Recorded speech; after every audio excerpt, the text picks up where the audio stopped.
First ನಿಮ್ಗೆ thanks ಹೇಳ್ಬೇಕು ನಾನು ಮಾಧ್ಯಮ ಮಿತ್ರರಿಗೆ, ಪತ್ರಿಕಾ ಮಿತ್ರರಿಗೆ, ಆಮೇಲೆ ಪ್ರಿಂಟ್ ಮೀಡಿಯಾದವರಿಗೆ. ನಮ್ಮ ಚಿತ್ರರಂಗದ ಬಗ್ಗೆ ಇರುವಂಥ ಕಾಳಜಿ ಏನೋ ಒಂದು ಅತಿ ಸೂಕ್ಷ್ಮವಾದ ಬರಲಿ, ಭಾಳ ದೊಡ್ಡ ವಿಚಾರ ಆಗಲೂ ಕೂಡ ತಾವು ಯಾವಾಗಲೂ ನಮ್ಮ ಬೆನ್ನೆಲುಬಾಗಿ ನಿಂತ್ಕೊಂಡು ಸಪೋರ್ಟ್ ಮಾಡೋದು ಇದೆ. ಅದ್ರ ಬಗ್ಗೆ ನಾನು ಭಾಳ ಅಪಾರವಾದ ಗೌರವ ಇದೆ, ನಂಬಿಕೆ ಇದೆ. ಸತ್ಯಾಸತ್ಯತೆಗಳನ್ನು ಇದ್ದದ್ದನ್ನು ನಿಜವಾಗಿ ಹೇಳುವಂಥ ಪ್ರಮುಖ ಮಾಧ್ಯಮ ಮಿತ್ರರಂದರೆ ತಾವು. ಅದಕ್ಕೆ ನಾನು ಭಾಳ ಗೌರವಿಸ್ತೀನಿ ಮೊದಲನೇದಾಗಿ. ಬಟ್ ನಾನು ಕೆಲವು ವಿಚಾರಗಳು ಭಾಳಷ್ಟು ಜನ ಮಾಧ್ಯಮದವರು ಫೋನ್ ಮಾಡಿದಾಗ ನಾನು ಎಕ್ಸಾಕ್ಟ್ ಏನು ವಿಚಾರ ನಡೀತು ಅಂತ ಹೇಳೋಕ್ಕೂ ನಾನು ಯಾರಿಗೂ ಹೇಳಿಲ್ಲ. ಯಾಕಂದರೆ ಒಬ್ರಿಗೆ ಹೇಳಿ ಒಬ್ರಿಗೆ ಮಾಡೋದು ಬೇಡ ಅಂತ ಉದ್ದೇಶ ಇತ್ತು. ನಾನು ಏನೂ ಹೇಳಿಲ್ಲ. ಯಾಕಂದರೆ ಆ ಜಾಗದಲ್ಲಿ ಆ ಸಮಯದಲ್ಲಿ ನಾನು ಯಾವುದೇ ಥರ ಮಾತಾಡೋ ಸಿಚುವೇಶನ್ ಇರಲಿಲ್ಲ. ನಾನು ಅದಕ್ಕೋಸ್ಕರ ನಾನು ಕೆಲವು ವಿಚಾರಗಳನ್ನ ಬಹಿರಂಗ ಪಡೆದ, ಅದಕ್ಕೆ ಕ್ಷಮೆ ಇರಲಿ ನನಗೆ. ಕೇಳಿದ ಭಾಳಷ್ಟು ಜನ ಫೋನ್ ಮಾಡಿದಾಗ ನಾನು ಎಲ್ಲ ಮಾಧ್ಯಮದವರು, ಎಲ್ಲ ಪತ್ರಿಕಾ ಮಿತ್ರರು ಒಂದೇ ಅನ್ನೋ ಭಾವನೆ ಹಿಡ್ಕೊಂಡು ನಾನು ಕೆಲವು ವಿಚಾರ ಇಲ್ಲೇ ಪ್ರೆಸ್ ಮೀಟ್ ಕರೆದು ಹೇಳಬೇಕು ಅನ್ನೋ ಉದ್ದೇಶ ಹಿಡ್ಕೊಂಡು ನಾನು ಮಾತಾಡಲಿಲ್ಲ. ಮೊದಲನೇದಾಗಿ ನಾನು ಅಧ್ಯಕ್ಷನಾದ ಮೇಲೆ ನನಗೊಂದು ಆಸೆ ಇತ್ತು, ಒಂದು ಪ್ರವಾಸ ಮಾಡಿಸೋಣ ನಮ್ಮ ಎಕ್ಸಿಕ್ಯೂಟಿವ್ ಕಮಿಟಿ ಮೆಂಬರ್ಸಿಗೆ, ಇನ್ನಿತರ ಮೆಂಬರ್ಸ್ಗಳಿಗೆ ಅಂತ ಇತ್ತು. ಭಾಳ ಹೇಳ್ದಾನು ಕೂಡ ಇದ್ದೆ, ತಮ್ಮ ಒಂದು ಕೂಡ ಹೇಳಿದ್ದೀನಿ ನಾನು. ಹಾಗಾಗಿ ಒಂದು ಸಣ್ಣ ಪ್ರವಾಸನ ಕೈಗೊಂಡಿದ್ದೆ, ಗೋವಾ ಪ್ರವಾಸ.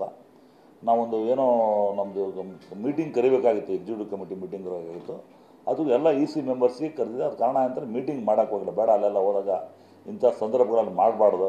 ಯಾಕಂದರೆ ಆ ಸಮಯದಲ್ಲಿ ಆ ಜಾಗದಲ್ಲಿ ಅಲ್ಲಿ ಮಾತಾಡಿ ಮತ್ತೇನಾರು ಆಗೋದು ಬೇಡ. ಒಂದು ಒಳ್ಳೆಯ ಉದ್ದೇಶದಿಂದ ಮೀಟಿಂಗ್ ಮಾಡಿಲ್ಲ ನಾವು ಅವತ್ತು ಹೋಗಿದ್ದು, ಗೋವಾಕ್ಕೆ ಹೋಗಿದ್ದು ಅವತ್ತು ಮೊದಲನೇ ದಿನನೇ. ಅವತ್ತು 29th 27 ನಾನು 4 ಗಂಟೆ 5 ಗಂಟೆ ಅಲ್ಲಿ ಹೋದ್ವಿ ಸರ್. ಹೈಬೀಸ್ ರೆಸಾರ್ಟ್ ಅಂತಂದರೆ ನಾನು ಮಾಡಿದ್ದೆ. ಭಾಳ ಎಲ್ಲ ಸಂತೋಷವಾಗಿ ನಗನಗ್ತಾ ಮಾತಾಡ್ತಾ ಜಾಲಿಯಾಗಿ, ಯಾರು ಏನೂ ಇದಿರಲಿಲ್ಲ. ಆಮೇಲೆ ಸತೀಶ್ ಒಂದು ವ್ಯಕ್ತಿ ಬಗ್ಗೆ ಒಂದು ಇಂಟ್ರೊಡಕ್ಷನ್ ಕೊಟ್ಬಿಟ್ಟಿದ್ದೆ. ಫಸ್ಟ್ ಪಾಯಿಂಟ್, ಅವ್ರು ಈಗಾಗಲೇ ವಾಣಿಜ್ಯ ಮಂಡಳಿಯಲ್ಲಿ ಸಾಕಷ್ಟು ಬಾರಿ ಅವರು ಬೇರೆ ಬೇರೆ ವಿಚಾರದಲ್ಲಿ ಆಂತರಿಕ ಕಲಾಗಳ ಮಂಡಳಿ ಗಲಾಟೆ ಮಾಡಿದಾಗ ನಾವು ವಾರ್ನಿಂಗ್ ಮೆಮೊ ಕೂಡ ಕೊಟ್ಟಿದ್ವಿ ಅವರಿಗೆ.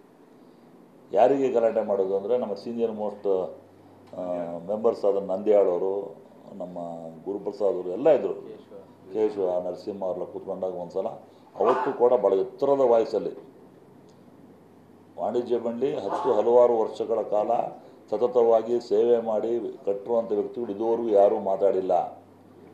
ಮಾತಾಡಿದಾಗ ನಾವು ಅವಾಗೇನೋ ಒಂದು ಸಣ್ಣದಾಗಿ ಮೆಮೊ ಕೊಟ್ಟು ಸ್ಟಾಪ್ ಮಾಡಿ, ಬೇಡ ಇದು ಬುದ್ಧಿ ಹೇಳಿ ನೋಡಿ, ಸಿನಿಮಾ ರಂಗದ ಎಲ್ಲರೂ ಒಂದೇ, ಎಲ್ಲ ನಿರ್ಮಾಪಕರು ಒಂದೇ, ದೊಡ್ಡವರು ಸಣ್ಣವರು ಇಲ್ಲ, ನೀವು ಕೂಡ ನನ್ನ ಜೊತೆ ಇದೆಯಾ, ಒಬ್ಬ ಜವಾಬ್ದಾರಿ ಸ್ಥಾನದಲ್ಲಿ ಎಕ್ಸಿಕ್ಯೂಟಿವ್ ಕಮಿಟಿ ಅಂತ ಹೇಳಿ ಕಳಿಸಿ ಅದನ್ನು ತಿಳಿಗೊಳಿಸಿದೆ.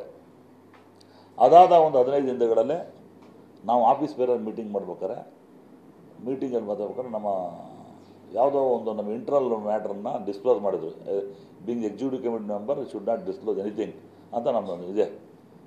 ಒಂದು ಮೆಸೇಜ್ ಕಳಿಸಿದ್ದನ್ನ ಡಿಸ್ಕ್ಲೋಸ್ ಮಾಡಿಬಿಟ್ಟು ಎಲ್ಲರೂ ಕಟ್ಬಿಟ್ಟು ಅದು ಒಂದು ದೊಡ್ಡ ವಿಚಾರ ಮಾಡಾಕ್ಬಿಟ್ರು.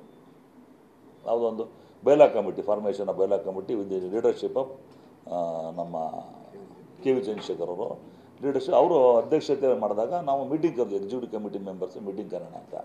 ಅದನ್ನೆಲ್ಲೂ ಬಹಿರಂಗವಾಗಿ ಕಳ್ಸಂಗಿರಲಿಲ್ಲ.